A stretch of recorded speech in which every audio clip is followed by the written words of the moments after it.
And one of the proposed charter changes deals on land ownership of foreigners. A party list Solon says Congress may be courting what he describes as global colonization. Again, here's Freddie Abando. Resolution number 1, authored by Speaker Feliciano Belmonte, proposes the insertion of the phrases "may be provided for by law" to 7 economic provisions of the 1987 Constitution. Former Chief Justice Renato Puno raised the alarm that this exercise could open the floodgates for the passage of laws related to the economic provisions to benefit foreigners more than Filipinos. Former Justice Joselito Mendoza stressed the Constitution will lose in dictating national. Dapat pag-aralan natin mabuti itong ang mga eksperyensya nito mga ibang bansa na ito. Pag-aralan natin yung history nila, ano ba yung totality ng policies nila, kanya sila umunlad. Hindi lang yung parang one-to-one correspondence. Buksan natin itong ekonomiya natin, ergo, uunlad tayo. Hindi po 1 + 1 = 2 yung problema na yan. Ganyan ho ka-tentative ang mangyayari kung lalagyan ditong qualification na unless otherwise provided by law.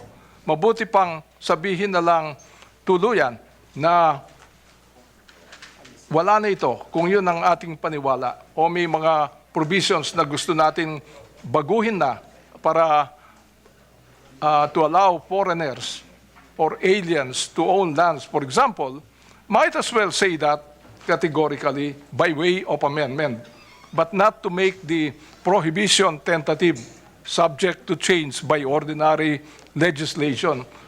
Of the 7, the provision on land ownership is emerging as the most contentious issue. Foreigners are not allowed ownership if a law is passed in the future due to the approval of the proposed amendments. The current practice of acquiring land through leaseholding is over.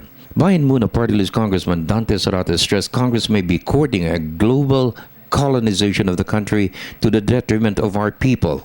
Congressman Sherwin Gatchalian said opening land ownership will greatly impact on so many programs of government, from providing housing for the poor, the full implementation of the land reform program, and ensuring food security.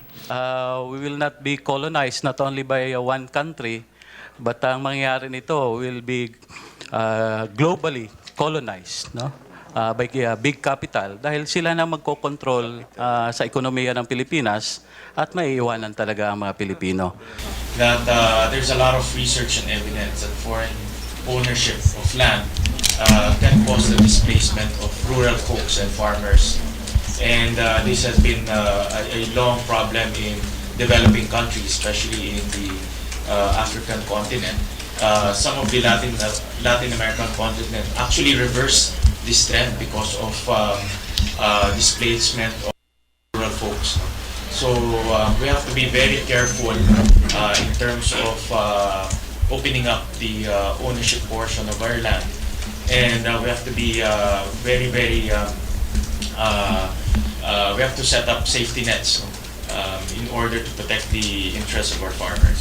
The Foreign Chambers of Commerce of the Philippines and the Philippine Business Group support constitutional reform. But will this benefit our people and our country? I agree with Chief Justice Puno and Justice Mendoza. This is a question of policy. What do you think must the policy of our country be during this time? Sa palagay niyo ba ang ating ekonomiya ay under threat sa mga pananakop ng ating mga mas mayayaman na mga kapitbahay? Yun po ang dahilan kung bakit nailagay ang mga economic policies sa ating saligang batas. At aking ipinalalagay na yun din ang mga dahilan kung bakit ang mga economic policies na ito ay natiling nakatitik sa ating saligang batas. Para po magkaroon ng tunay na kalayaan ang ating bayan. For the People's Television Network, this is Freddie Abando reporting.